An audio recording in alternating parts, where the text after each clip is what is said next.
Hey everyone, what is up? Welcome back to Final Fantasy XIV. Here we are in episode 82, continuing on with the main story. Hope you're all doing very good. We're going to go ahead and get right into it and talk to Alphanon here. Eyes unclouded. It would seem we have much to discuss with our friends at the Rising Stones. If what you say is true, Iceheart's method of summoning Shiva defies all precedent and necessitates a complete reprisal of the primal threat and our approach to combating it. Moreover, there are grave ramifications if word of this incident reaches Imperial ears. The Garland Empire believes that the primals are an insufferable menace, that their mere existence is a threat to its very star. As such, they deem any action taken against the beast tribes to be justified by default. Imagine then if it would become known that not only the beast tribes of Eorzea that could summon primals, but her civilized peoples as well. Any lingering objections to the Eorzean campaign would vanish overnight. Where before we had content with a single Imperial Legion, we could well find ourselves facing the contributed might of all Garland. But I speak on advisory. Come, Kiara, it is better that we continue this conversation in Mordana. Alright. Well, everybody, we got 27? Yeah, we got 27 quests left to go. Until we're in the next expansion. So happy. We're almost there. I think we started off at what, like 30 something, I believe? And I am going the wrong way. So we're chewing away. I mean, for you guys watching this, it'll be over the course of a good couple weeks, but for me, I'm trying to knock everything out in one day.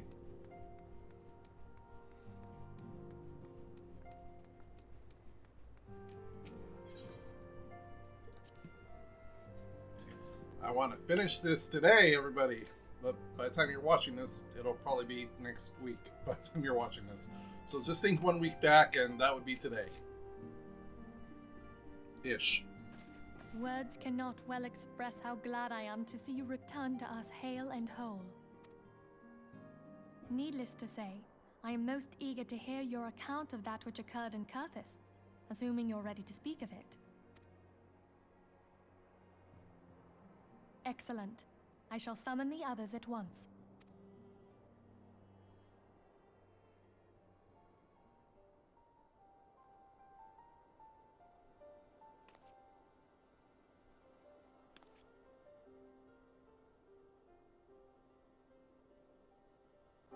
Iceheart used her own body as a vessel for a primal soul? Master Louisoir's writings make no mention of such a possibility. Can we be certain this entity was a primal? As certain as we can be that good King Mogulmog the 12th was a primal, I should think. Both were ostensibly summoned. Let's not quibble over definitions. Of more concern is the implication that Iceheart retained her will, even after she was possessed. We are talking about a mortal, wielding the power of a primal. It can't possibly be that easy, can it? There must be some sort of sacrifice required. Or maybe she's just special? What qualities this woman possesseth, I know not. But full sure am I that she was groomed for this role. Few are privy to the secrets of summoning, and but a single party standeth to profit from their dissemination. Well, I wouldn't presume to comment on how the lass came to know about summoning, but I will say that what she summoned was a primal. The readings were the same, or near as damn it. Strange as it all sounds, it's really no different from what you've faced before. Then mayhap it is time that we re-examined our previous encounters. Pack your things, Ida. We're going back to Gridania. Yes, sir. About Iceheart's final words to you. Hear, feel, think. Hydaelyn speaks to her as well. If Iceheart is blessed with the power of the Echo, she will doubtless have used it to further her goals. Or could it be that it was a revelation granted her by the Echo which first set her on this path? She did say that the Ishgardians were blind to the truth. Do you think she has knowledge of the origins of the Ishgardian-Dravanian War? It would do much to explain her unwavering conviction. Did not the Lady Iceheart implore thee to seek the Keeper of the Lake? And did she not imply that in so doing thou wouldst come to see with eyes unclouded? Midgard-Zoma was a king amongst kings who reigned for centuries on end. But he is dead and his wisdom lost to the ages. Unless the Ishgardians' fears are well-founded. It would seem we have yet another reason to stand watch over the Keeper of the Lake. For a mercy, we are well positioned to do so. Iceheart, Shiva, Ascians, and Midgard-Zoma. I shudder to think how they're all connected.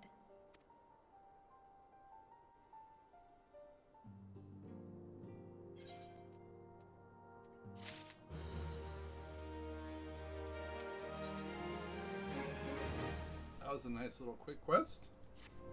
Good. I like him quick. I mean to scour the annals when all Midgardium, or whatever she said. Midgardamore. Even his great age, I dare say he appears in more than a few. Do you hear that? The commotion outside. Would you see if aught is amiss? Or how's it pronounced? Midgardoma? I think. Yeah, whatever she just said. I think after hearing it, I could understand it and say it myself. Easier said than done. Kiara, 'tis well that you are on hand. We have a problem. Relay has escaped. It happened shortly after the Immortal Flames took her into custody.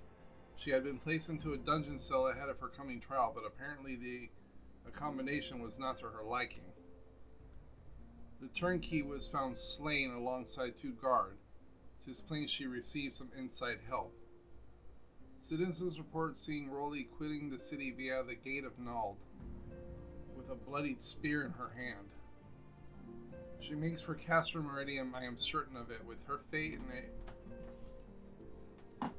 as good as sealed.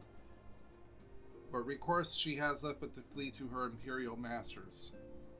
Even as we speak, my cat is tearing up at my chair and at my hand. Get off here, crazy, geeky cat. Go on. I'm trying to play here. Yeah. He wants to play. First are hot upon Rolly's heels and pray to make hesitate the camp bullfrog and join the hunt.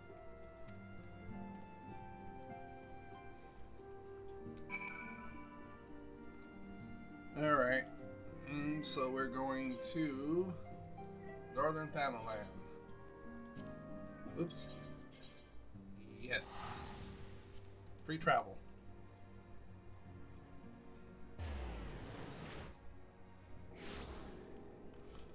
Alright, here we are, Campy Bully Frog. There's Ilberd. My thanks for coming, Scion. I have spoken with the soldiers here. They say that Relay walked through the camp not a bell ago. Aye, she walked right through. You did not mishear. We have Rubun's decision to keep the matter secret, to thank for that. Bad for morale, he said. As a result, not a single flame in the garrison made any attempt to detain her, and so here we are. Rolly must not be allowed to reach Castor Meridium.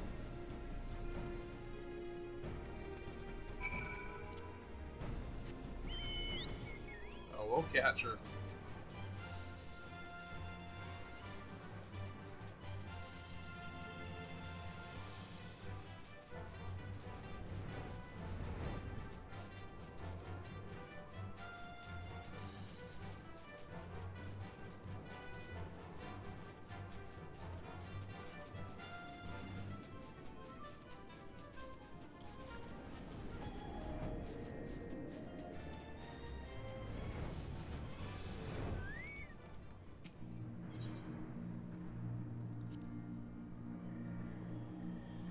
Boy, I hope our level is high enough.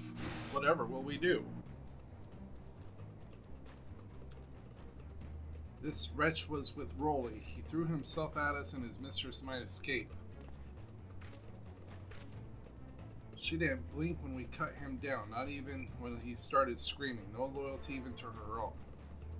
The goddamn harpy. With me, Scion, we almost have her.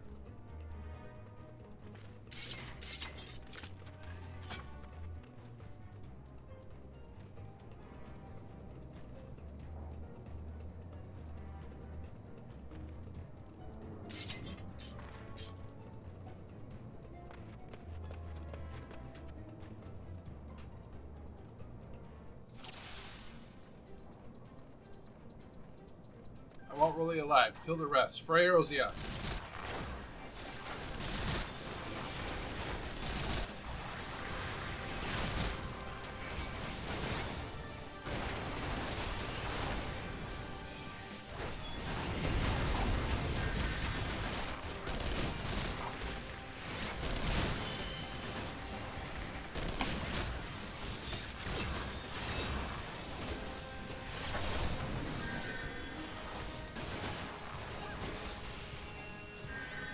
Alright, he down.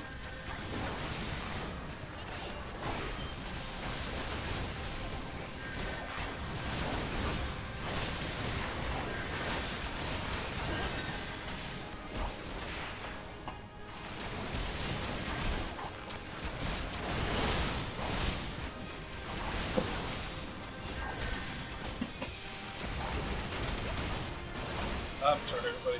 Get my cat. All of a sudden now he wants to play around.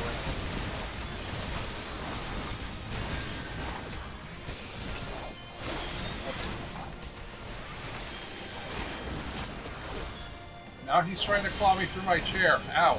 It's okay. We gotta do this.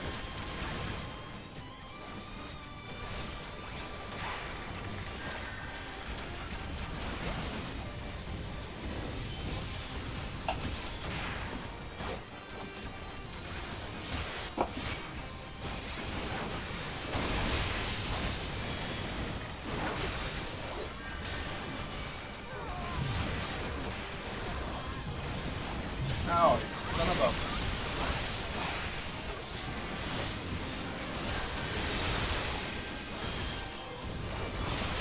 Alright, we gotta take this fucker down apparently.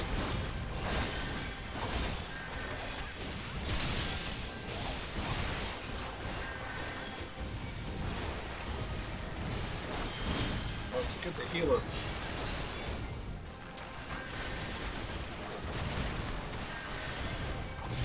No, you stop healing.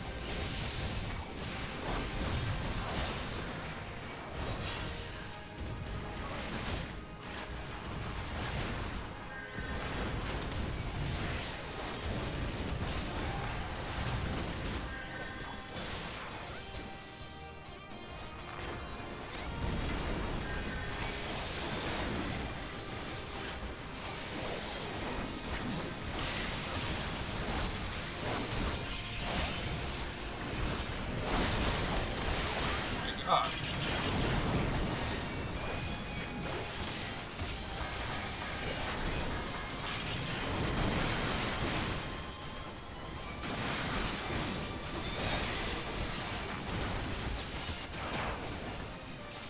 What are we doing? Fighting the whole damn Garlanian army right now?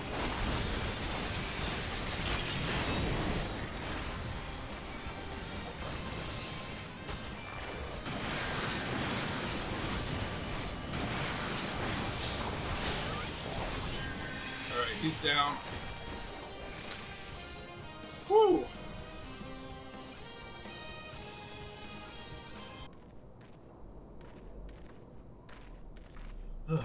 Yeah, no kidding. God.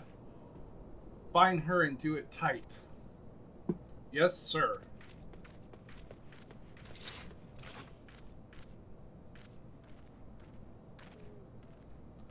Good work, men.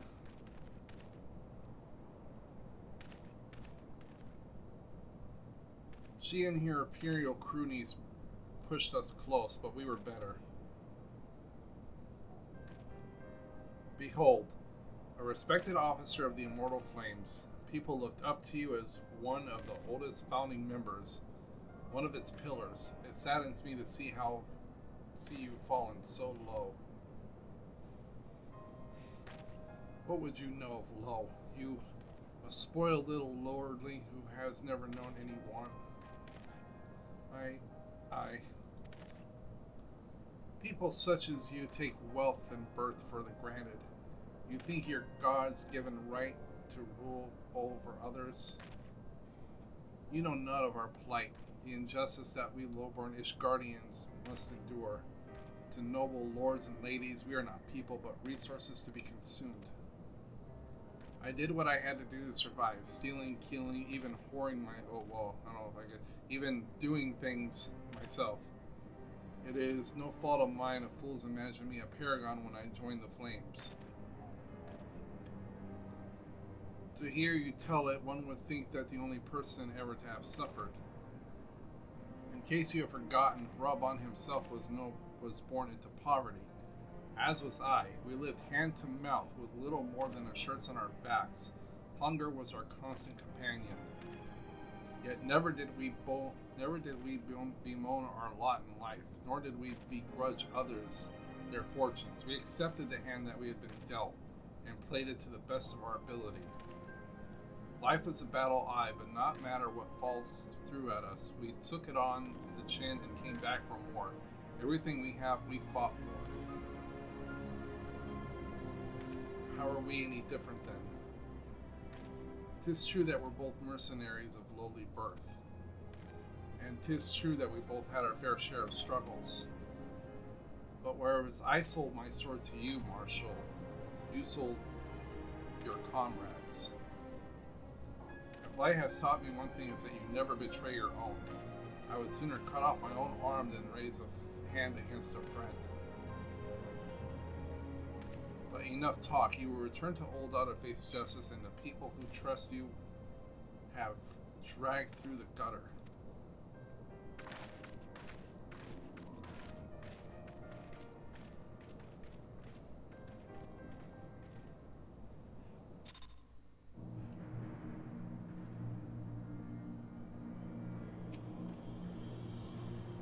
Not so much as a hint of remorse. 'Tis what will this shoulder business then finally be at an end. A friend's betrayal cuts deeper than steel. We must hope that we have chosen our allies more wisely than Reborn chose his. Let's see what's in that weapon coffer. I have heard. Truly bothersome business. No, I do not foresee a problem on that front. The main concern is Reborn. There is no telling what the brute might do. Have the blades watch him in the flames day and night. You may leave the Sultana to me. I shall personally attend her grace.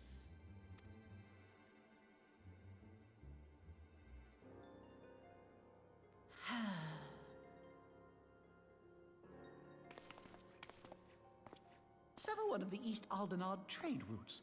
That ought to keep Lolorito occupied for a while.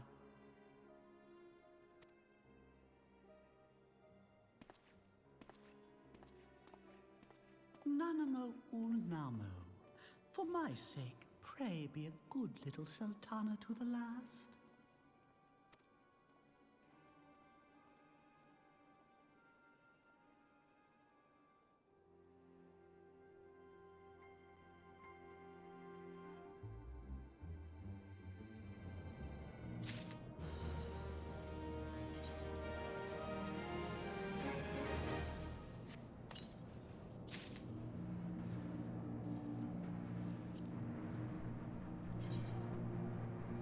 Alright, let's see here. Yeah, no. That one I'll definitely trade in.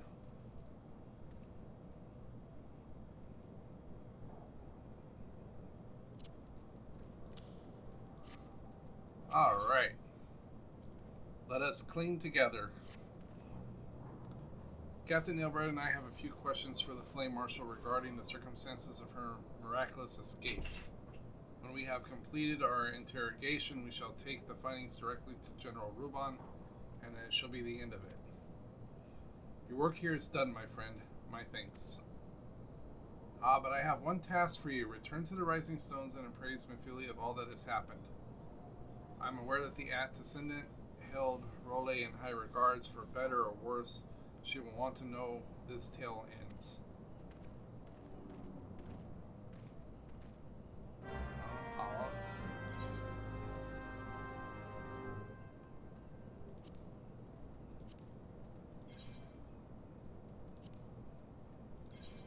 Come on, dang it.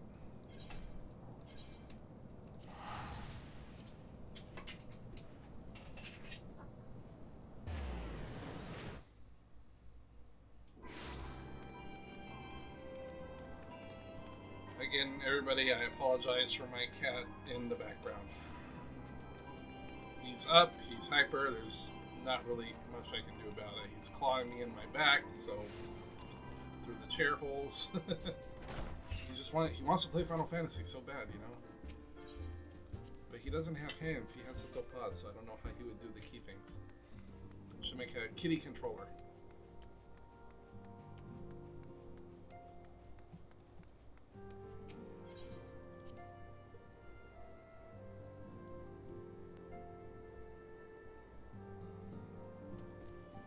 Mephilia. Welcome back, my friend. I have already received word from Alphino. To think that Flame Marshal Huayu was the Garlean agent. I know not what to say. Together with Reborn, Aline lent us much-needed aid at the time of our Order's founding. She was particularly passionate about the need to tackle the primal threat. When we discussed the subject, her eyes fairly shone with determination. Whatever else she may have been, I choose to believe that it was her true self with whom I spoke then. But now is not the time to dwell on such matters. I have an important announcement to make regarding our effort to defeat the Ascians. We shall begin as soon as everyone is assembled.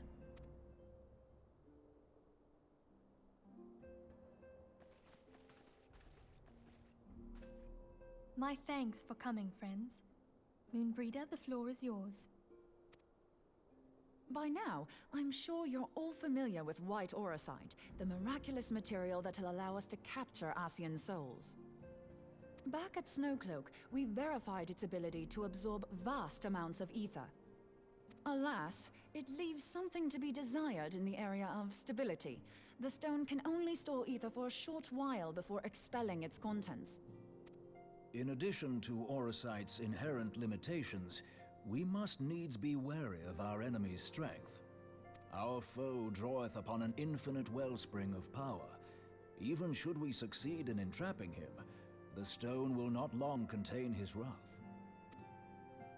Meaning that, if we want to kill the swine, we'll have to be quick about it. 'Tis our belief that an Ascian soul may be permanently undone, if smitten by a sufficiently concentrated burst of pure ether. The only trouble is, we can't say for sure how concentrated the burst needs to be. Without knowing how much ether an Ascian soul is composed of, we're basically guessing. Our sole clue lieth in thy struggle with La Habrea. During that encounter, Heidelin bid you forge what she called a Blade of Light, a weapon which took the form of a luminous stream of energy. Based on your description, we believe the blade with which you vanquished your foe was composed of ether.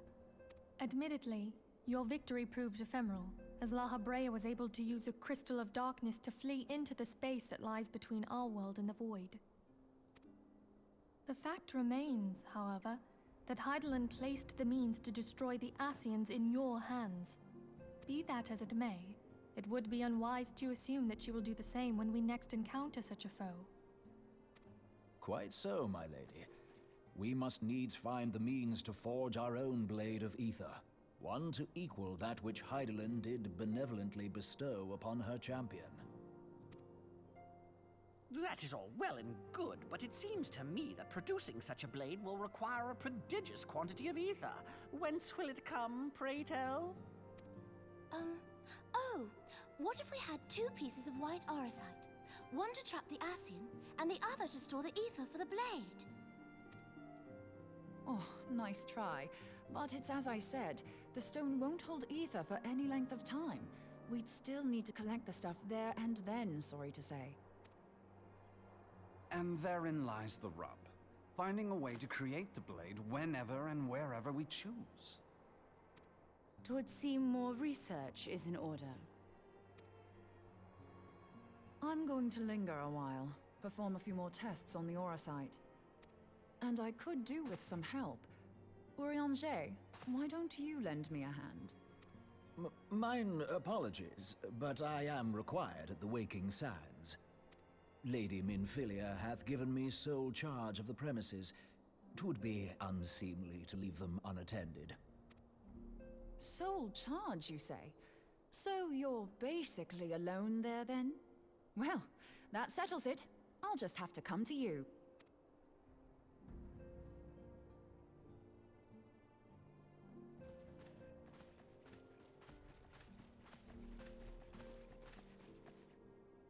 While you were afield, word arrived from the Charlian motherland. You will recall that a survey party was dispatched to investigate the incident at the Isle of Val. What they discovered was troubling, to say the least. According to the report, the Isle has been erased from existence. 'Twas as if a hole had been torn in the very fabric of reality. Aye, yet the mystery endeth not with the Isle's disappearance. It hath come to light that a number of scholars in various other locales were reported missing at a similar juncture. What's more, they all had something in common with the head of the students of Baldessian. Every last one of them was researching a phenomenon called dimensional compression, or the rejoining as the ancient texts call it. I'll be damned if that's a coincidence. All indications suggest Ascian involvement, but I sense that a force greater still is at work. The entity the Dark Beings call the One True God. We must pray that my dear friend Kryl regains consciousness soon. If she bore witness to the Isle of Val's final moments, she may be able to shed some light on this mystery.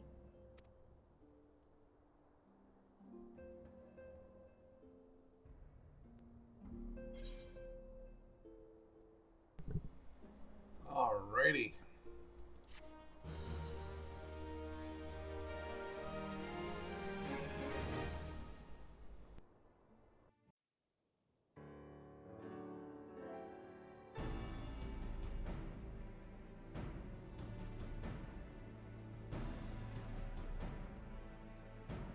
Following the calamity, the forces of the 14th Imperial Legion entrenched themselves in strategic locations across Eorzea. So swiftly did they accomplish this, it was suspected that they had received help. To think that it came from Huayu, my right hand. There is more. We have reason to believe that Huayu didn't deal exclusively with the 14th. She also answered to a higher authority in Garlemald. But this higher authority could not have been the Emperor. By consenting to the Media Project, Solus Zos Galvus showed himself to be more concerned about preventing the spread of primal influence than claiming Eorzea for the Empire. He would happily have seen the lot reduced to ash. We believe a number of high-ranking figures within the royal household were against the decision, but that they knew better than to oppose the Emperor.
slipped its leash, and that the 14th now acted alone. In a bid to bring Van Belsar to heel, he used the agent he had planted in Ul'dah prior to the Calamity to undermine the Legion's efforts. A man who outranks Van Belsar, yet opposed the late Emperor's decision to annihilate Eorzea. This could only be the former High Legatus of the Garlean army, now known as Emperor Varus Zos Galvus. So he was Huayu's true master. But one of several in actual fact. We've learned that even as Huayu served the Empire's interests, she sold Imperial secrets to a certain faction in Eorzea. In so doing, she helped to maintain the status quo, thus prolonging the conflict. Considering who stands to profit from war, it isn't hard to imagine who her other masters were. Seven hells! You mean to say that she was a double agent? Triple, if you consider her services to Van Belsar and the new Emperor as separate. As neatly as these pieces seem to fit, one aspect of the puzzle remains unclear to me. By whose will was the Marshal feeding intelligence to the heretics? And try as I might, I fail to see how aiding their cause would profit either her Imperial or monetarist masters. Could it be that another hand is at work here? If so, Huayu must be made to reveal whose it is.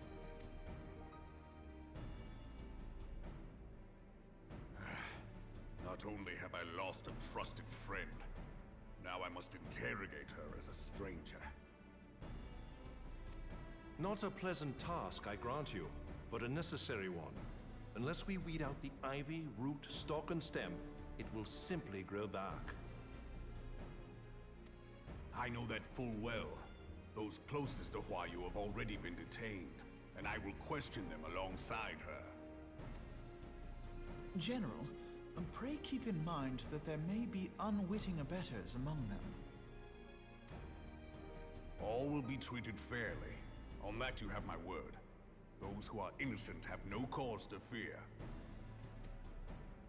You have ever been a friend of truth, General. I hope the unpleasant task of weeding out falsehood will not detain you too long. Though it be for the sake of Eorzea, doubting one's comrades is poison to the soul. And with that, I take my leave.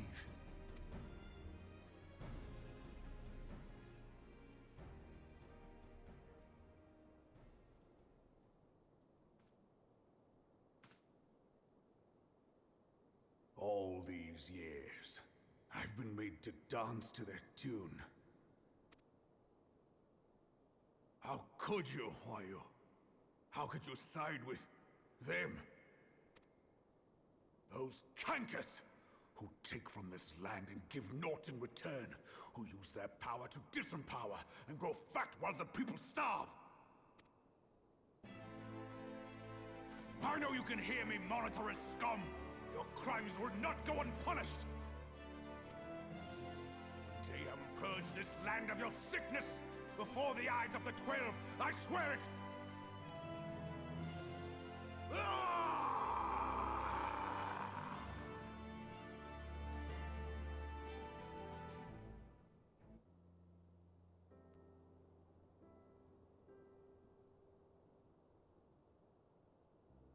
I shall have no further need of you this day.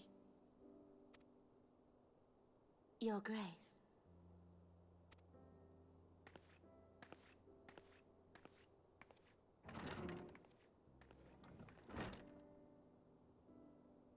I fear that not even mine own chambers shall remain private for long. Has the situation grown so grim?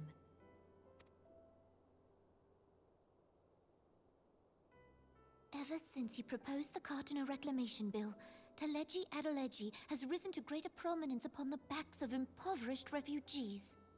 The monetarists were ever united in their pursuit of profit, but the man's actions have torn a rift in their ranks. They snap at each other as rabid dogs. Yet now is not the time to be bickering among ourselves. If this bickering is a threat to law and order, might you not have grounds to dissolve the Syndicate? Would that the solution were so simple, Admiral. Alas, my moving to dissolve the Syndicate is certain to spark outrage among the influential merchant class, whom the Cabal represents. This would serve to exacerbate the current unrest, and peace would slip still further away. Be they rich or poor, natives or refugees, all who reside in Ul'dah have a right to pursue happiness. It is the duty of a ruler to protect this right.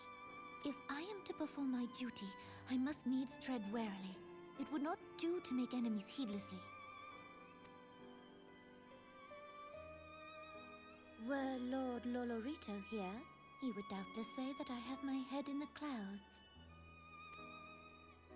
A ruler is required to take a wide view. Try as we might to cater to all needs, some will inevitably be overlooked. As such, there shall ever be citizens who feel aggrieved. It cannot be helped. But as you have informed us, the monetarists take no view but their own. They hunger for power while the masses starve. In the absence of a common cause, it seems beyond any one individual to make Ul'dah whole. And the presence of a Garlean agent within the Immortal Flames only makes matters worse. Even accounting for Uldah's historic reliance upon mercenaries, such a grievous breach of security is unprecedented. I fear this business will provide the monetarists with a rod to beat Rauban.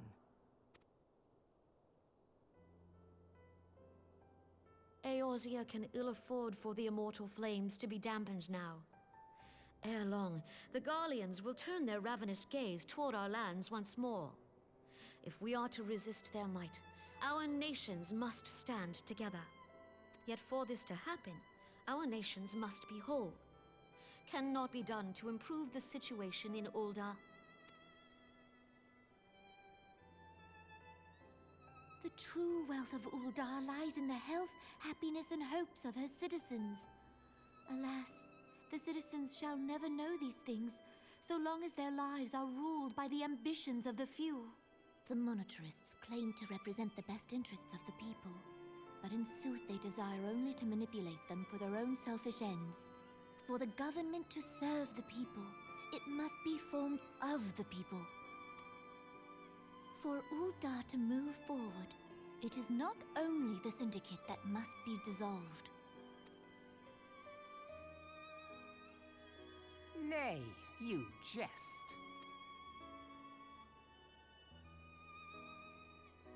My friends, it was for no other reason than to make known to you mine intent that I requested your presence here. When I make my declaration to the people, chaos shall inevitably ensue. As the last monarch in the line of Ul, I make unto you this request. Help Reborn to preserve order and protect the people. Forsake them, and you forsake yourselves. For a strong Eorzea will ever have need of a strong Ul'dah.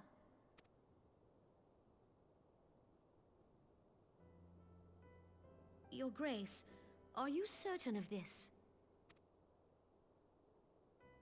There is no other way. When the time is ripe, the nation shall become a true republic. Both royalists and monetarists shall cease to be.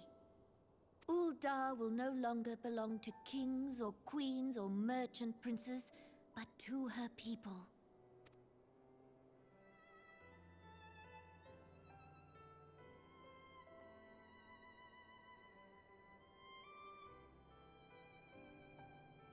Reborn, forgive me for casting aside all that you have toiled for in my name.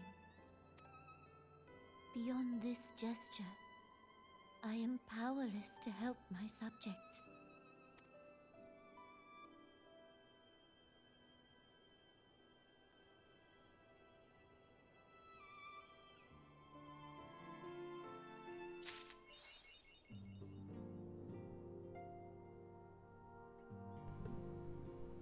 All right, well, that takes care of patch 2.4, I believe.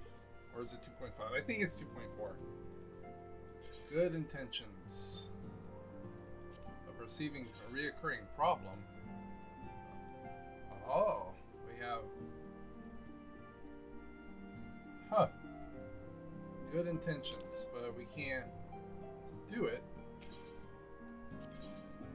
Requirement: the Bowls of Ember, the Naval, the Howling Eye, hard. Oh, alrighty, well.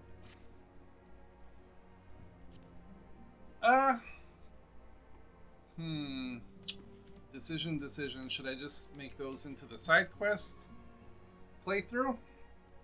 Nah, I'll put on par because it's part of the main. It's still part of the main storyline, so I'll keep those in.